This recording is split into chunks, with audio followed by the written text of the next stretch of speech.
Quickly or slowly? Oh, quickly.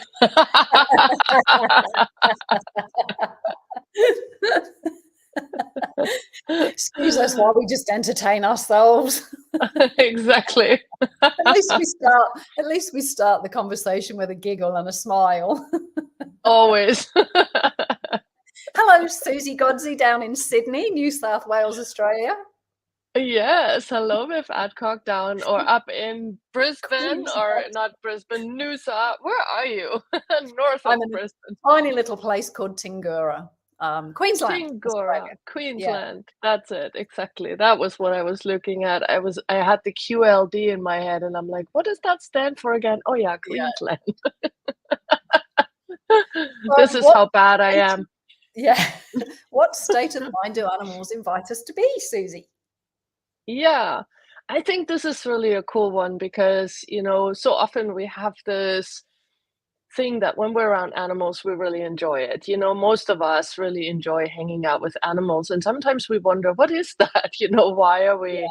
Why are we seemingly so much more enjoying that?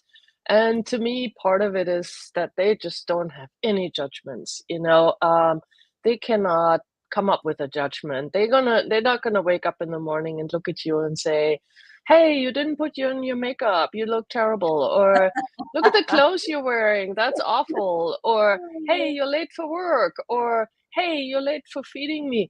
They might say that, but it actually doesn't have a judgment in it. They might just be like nudging you and reminding you, like, hey, you know what? You haven't fed me yet.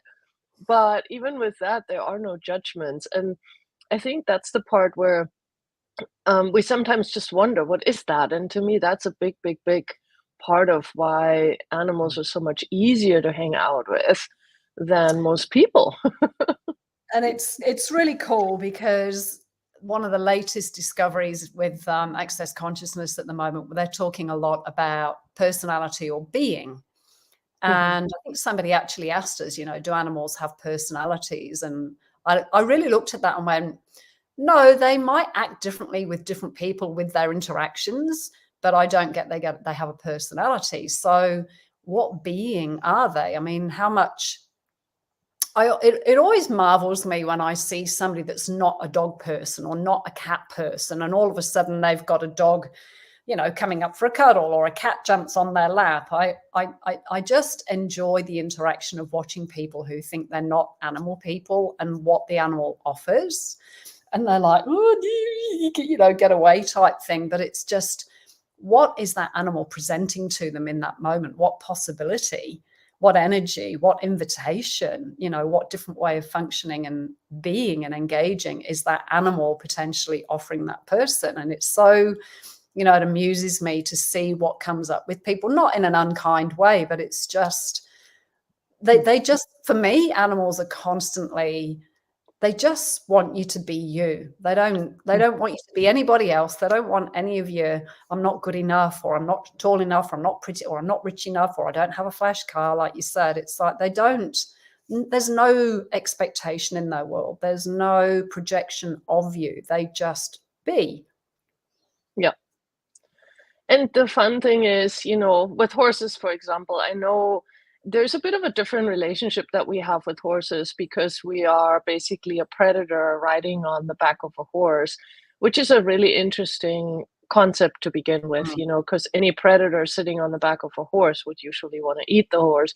So horses have to really um, trust us in so many ways. And they, as a species, have chosen to live with us and help us and support us in our endeavors. And yet, there's still this little bit of a thing to overcome. We are a predator and we are asking a horse to trust them. But at the Mm. same time, also, the horse then relies on us a lot of times for really protection and kind of guidance as well, especially if you are a person that is really asking your horse to come with you for a ride, not necessarily with other horses, but to really just go out with you together, then you are the herd, you and the horse are the herd. And so Mm. that horse is really relying on you to be there for it, to have its back. And I have seen so many times too when people are not being themselves, the horses really start to act up quickly. And they don't really like that at all because to them, when we are not present, when we're all over the place, when we're talking shit, when we're being in judgment, when we're kind of being off, horses are the first to kind of nudge us into, hey, come back here, be here now with me. I really require you to be here. And sometimes that may actually look like they might bump you off their back, um, which then is a little bit like daunting, right? But I've heard the stories so many times that people say, my horse bumped me off when I was just having a moment of complaining about something or thinking about something. And my horse just really jerked me back into, hey, be here now. So um, that can be an invitation, a huge invitation. Of course, it would be nice if you didn't fall off your horse to actually have that realization. Um, but just know that this could be one way that a horse will get you to pay attention again, Mm. do something that really makes you go, oh, wait a minute, I have to be here now. And on the ground, I mean, they've got 4 feet that would crush your toes, depending on the size of the horse. They've got teeth that can bite you. They've got legs that can kick out. So there's so many different ways that especially horses invite you to be present with how you approach them, how you walk around them, how you introduce the saddle and bridle. And I know for people that are brand new to the horse world, they've probably got this vision of people riding them and jumping fences, but they don't have the awareness of the relationship that has been developed over years to be able to get to that state of trusting each other, having each other's back, jumping big jumps or going on a trail ride on its own. And even this concept of, predator prey animal, that can be something totally eye-opening for people that have never heard that before, because a horse is, it is prey to another animal. So predators, tigers, lions, anything that could jump on its back and kill it. So the training part of that, when you first, start having interaction with a horse that's had no people interaction, there's so much that they invite us to be present with and explore, because obviously every animal is different, every horse is different. So it's just such an exercise in being the leader and knowing what it is that you're asking and being clear. But like you say, Susie, it's having your mind so present with your energy, with what your body language is doing, with how you're moving, with how you're approaching, with what you're expecting. And it's talk about put you in question, put you straight into question rather than thinking, oh, well, I just plonk the saddle on its back and off it bucks around. And, there's so much to be aware of. And it's like there's this, for a lot of people that are very heady, it's like, oh my God, there's so much to remember. I don't even want to attempt this, Mm-hmm. But when we talk about the spherical awareness, animals have this spherical awareness where everything is included. It's not compartmentalized one by one. They're aware of the energy that is in their entire environment. So if you're cool, calm, and collected and you walk in, we talk about state of mind. If you're really present and clear with none of the trauma and drama of what's just gone on in the office or at home or with the kids, and you're present, you kind of step into that field. And I've had experiences before where just being around an animal, your heart rate drops, the stress, the tension in your body, it melts. And it's not a cognitive thing. It's about being in the presence of that animal's energy. So, it works both ways. You can walk into a nervous animal and be a presence for them that they can, like you say, they lean in, they relax, they can learn to trust you. And then you can, take the next step. But also if you're nervous or you're unsure, but you've got a horse that's more secure in itself, or it's been used to having people around it that isn't, that aren't really confident with horses, they also seem to have a bigger allowance of people, like riding school ponies or horses that are used for riding for the disabled. It's like they have such a greater sense of peace and calmness in the world that actually soothes and calms the person, which, that's phenomenal to watch that occur. Totally.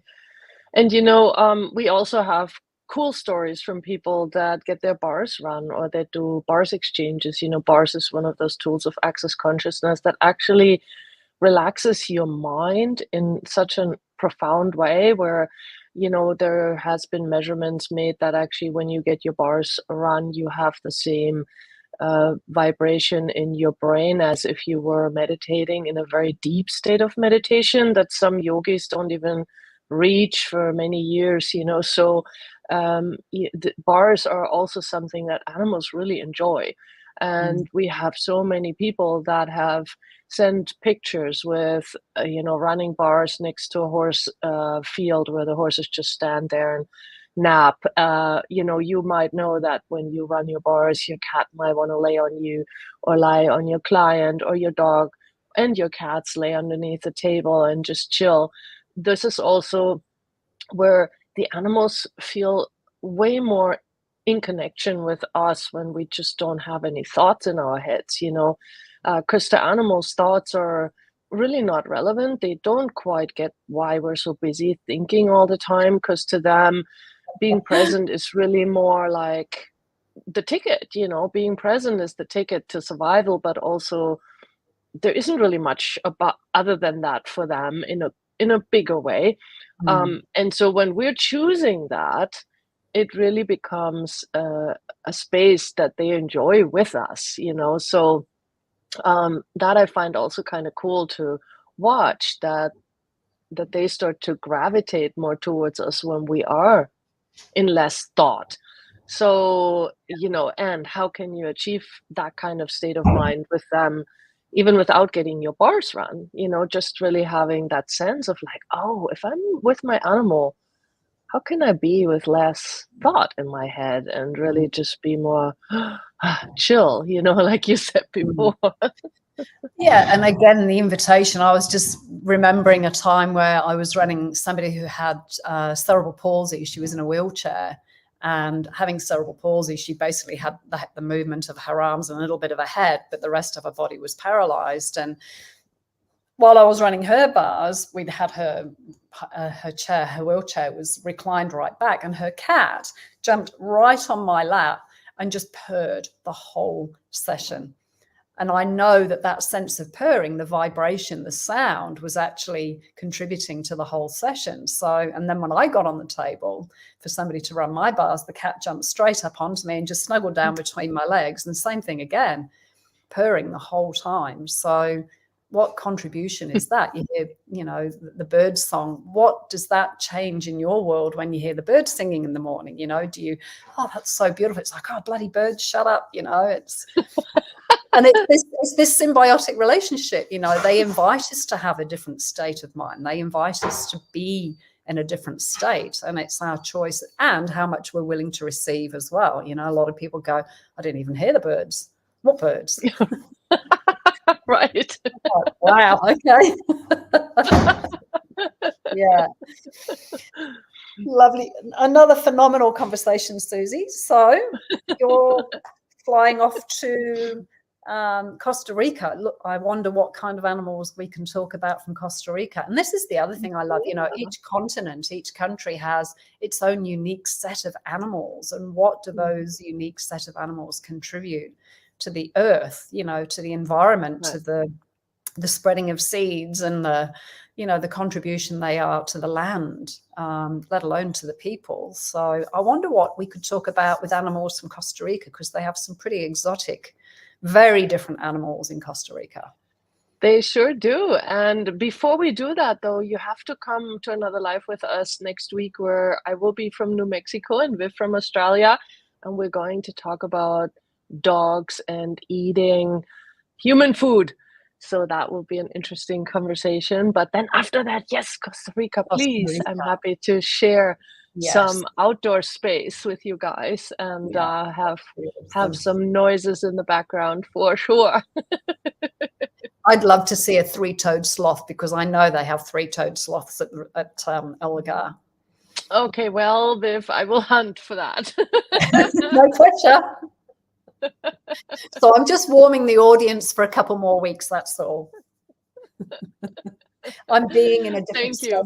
I'm inviting them to a different state of mind, to have an awareness of the future, you see. Exactly. I love it. I love it. Yeah, we really hope that you guys are enjoying these conversations. They're always quick, but hopefully juicy enough for you to tune back in. And what else is possible when we are willing to be more with our animals?